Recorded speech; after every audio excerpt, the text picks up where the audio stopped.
સુરતમાંથી નકલી medical institute મળવાના મામલે નકલી કોલેજ મુદ્દે રાજકારણ ગરમાયું છે, જેમાં કોંગ્રેસ પ્રવક્તા મનીષ દોશીએ સરકાર પર શાબ્દિક પ્રહાર કર્યા। સમગ્ર દેશ અને રાજ્યમાં નકલીનો વેપલો ચાલી રહ્યો છે।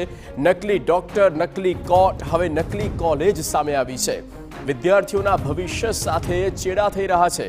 શિક્ષણ મંત્રી નિવેદન આપે છે, પણ પગલાં ક્યારે લેશે?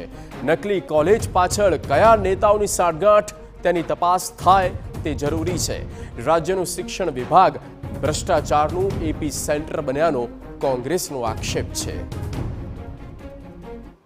સર્ટિફિકેટ કોર્સ અથવા ડિપ્લોમા કોર્સ ચલાવતી આવી ગેરકાયદેસર કોલેજ માટે રાજ્યના શિક્ષણ મંત્રીશ્રીએ જાહેરમાં કહી દીધું, પણ પગલાં ક્યારે લેશે એ તો કેબિનેટ મંત્રી છે। ત્યારે આ પકડાયેલી નકલી કોલેજમાં કરોડો રૂપિયાનો વેપલો લૂંટનારા કોણ હતા? ક્યાં ભાજપાના નેતા સાથેની સાંઠગાંઠ હતી?